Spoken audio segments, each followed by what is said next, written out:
বাংলা সিরিয়ালের টিআরপি প্রথম স্থান দখলে জোর লড়াই। সেরা ৫-এ জায়গা পেল কোন কোন ধারাবাহিক? সব মিলিয়ে এই সপ্তাহের টিআরপি তালিকা বলছে দর্শকদের পছন্দের তালিকায় নতুন পুরনো ধারাবাহিকের দারুণ লড়াই চলছে। আর সেই প্রতিযোগিতায় বাংলা ধারাবাহিককে আরও জমজমাট করে তুলেছে।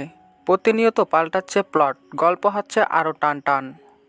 বাংলা টেলিভিশনের টিআরপি তালিকায় এ সপ্তাহে বেশ কিছু চমক চোখে পড়ল।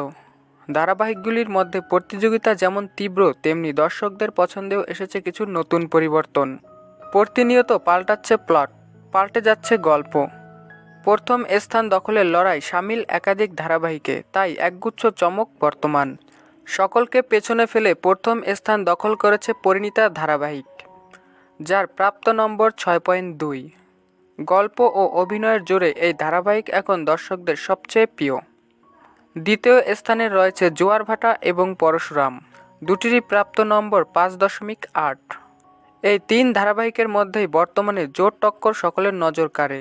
তবে প্রফেসর বিদ্যা ব্যানার্জিও এই লড়াইয়ে সামিল। যদিও এবার সেরা ৫-এ থাকলেও সেরা ৩-এ জায়গা করতে পারল না। তৃতীয় স্থানে রয়েছে তারে ধরি ধরি মনে করি। এই ধারাবাহিকের রেটিং পয়েন্ট ৫.৭। আর চতুর্থ স্থানে রয়েছে রাঙামতি তীরন্দাজ। এই ধারাবাহিকের রেটিং পয়েন্ট ৫.৫। পঞ্চম স্থানে জায়গা করে নিয়েছে ওমর দরিয়া এবং প্রফেসর বিদ্যা ব্যানার্জি, যাদের প্রাপ্ত নম্বর ৫.৩। বাংলা সিরিয়ালের প্রতি সপ্তাহে টিআরপি জানতে অবশ্যই আমাদের চ্যানেলটিকে সাবস্ক্রাইব করে রাখবেন।